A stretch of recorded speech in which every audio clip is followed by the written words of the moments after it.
I work at Nokia as head of crowdsourcing in our crowdsourcing and innovation team, heading that one in CTO's office. So I'm not usually up to titles at Nokia. We aren't. We are pretty democratic in our corporate culture, but it's really quite weird to be head of crowdsourcing because actually you are the crowds. So it's a bit of an oxymoron.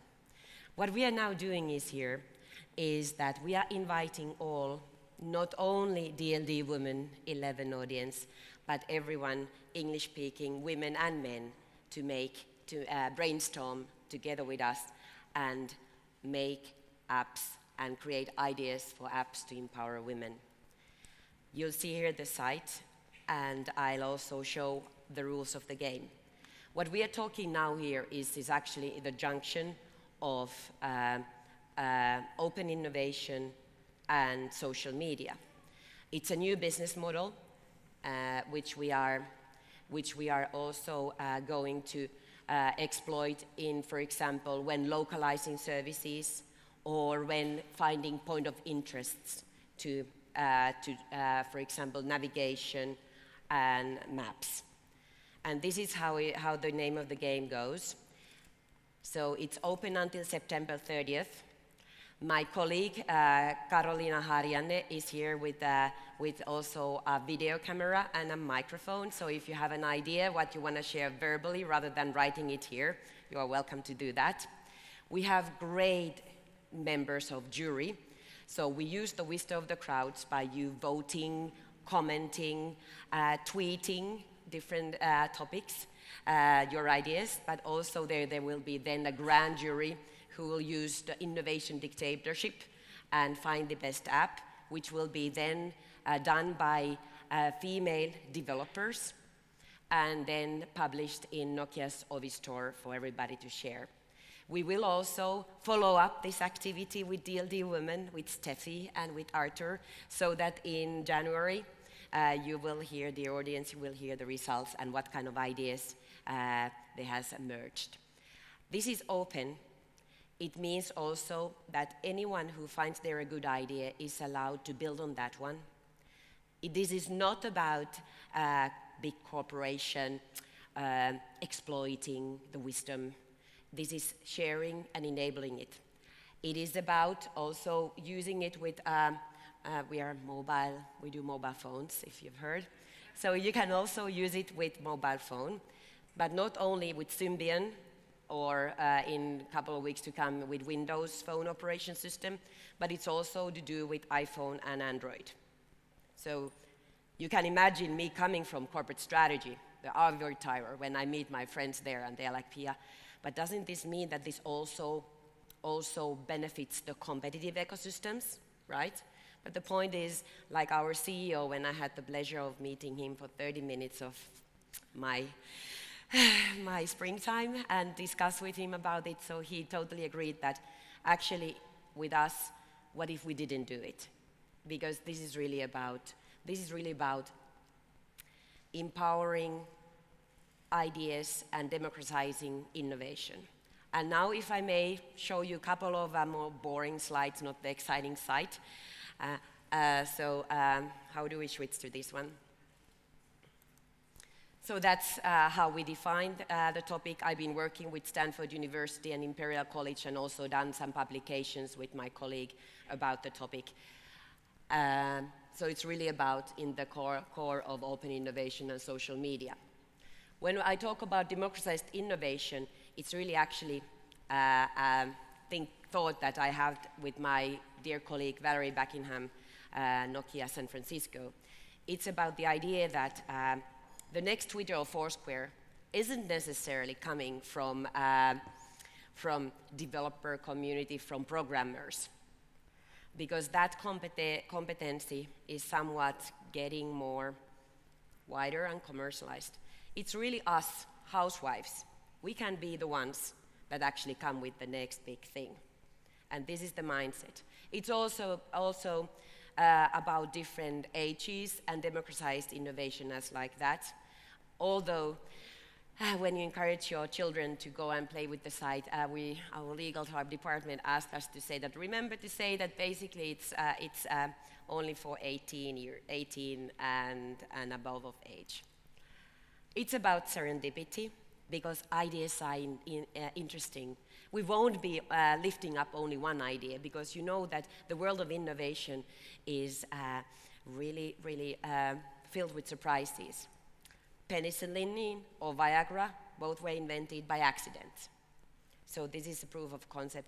And it's also sometimes tough to say, what does success look like?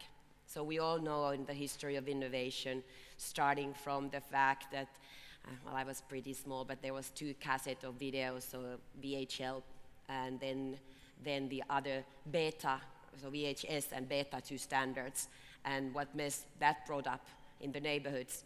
And the solution wasn't that the beta brand, which was more technology advanced according to techies, wasn't the winner, but VHS, for the simple reason that the cassette took the whole 2-hour, 30-minute film to 1 cassette, and beta took it only had to have 2 cassettes. And when you have a video rental, those early days when we still had them, it took more space on the shelf. So simple things. So this is really exciting. Innovation is also no longer owned by the West. I sincerely recommend you a book written by Ian Morris, Why the West Rules for Now. Currently, for example, the best mobile money solution isn't coming from OECD countries, it's coming from Kenya, so Sub-Sahara. We are seeing the rise when it comes to ICT, that the ideas are no longer, in our dear China, not only copied or broken the IP violation, they are really coming with the true, genuine innovations. And innovation is also being very local.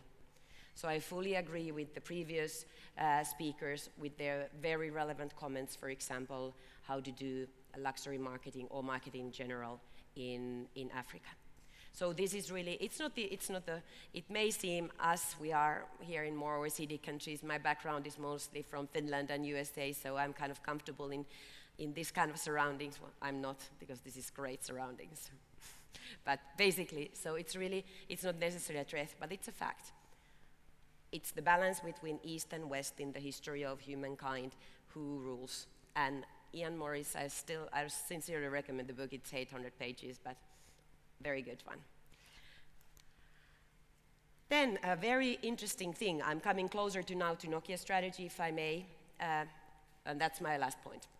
If you meet the expectations of women, you exceed the expectations of men. I think this audience is very educated, and you heard the slogan before, but I couldn't avoid it because it's there very nicely put. Which means then that when it comes to the fact that we women use more internet than men, for example, from 2006 onwards, our purchasing power will grow from 9 trillion till 15 trillion by the end of 2015, according to Harvard Business Review. I don't know how many zeros there is in a trillion, but somebody can figure it out. But nevertheless, so this is really a fact, because we do not have time. We women don't have time, so the apps, the technology, the service design, it has to work. And when we do our user acceptance testing, we would really love to have more women involved, because women are more demanding. Just a simple thing. We are more demanding.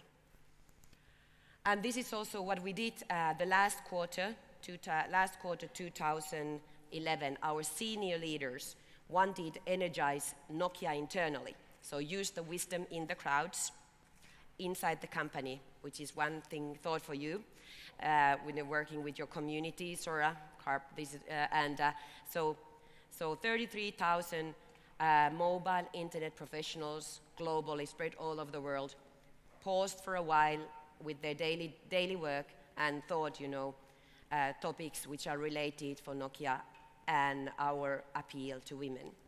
So the facts are, in smartphones, in smartphone category, Nokia's gross profit would increase significantly if our brand would be as appealing to women as it is to men. So this is a pure business case. There is no nonsense on this one.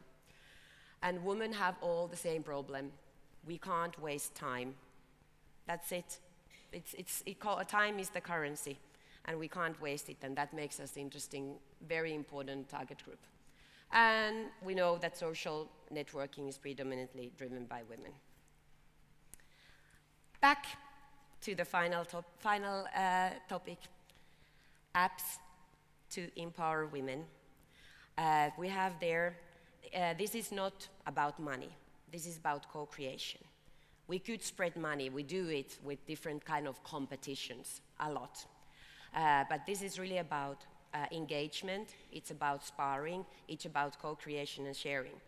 However, as I said, there will be some recognitions to people. So first of all, the one that will retweet the tweet about this great challenge the most will get a beautiful N8 in pink. It's a special collection.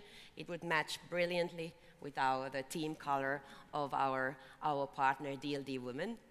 Then, of course, we will recognize the best ideas according to the jury. And then the best app will be, as I said, it will be designed by a female developers from Nokia developer community of 4 million developers. So we can find those as well. And here's the most important thing. So that's the where to tweet. And then also with my colleague, in order that you don't forget it. So you will find somewhere Angry Bird Ideas Project memory cards, so that memory sticks that you can do them. You can also have a couple of clothespins to remind you, or then just your idea card. And I thank you very much, and I'm happy to share more of the theory of idea crowdsourcing, just also because my background is in strategy and research. Thank you. Thank you, Pia, and thank you, Nokia. Thank you, DLDwomen.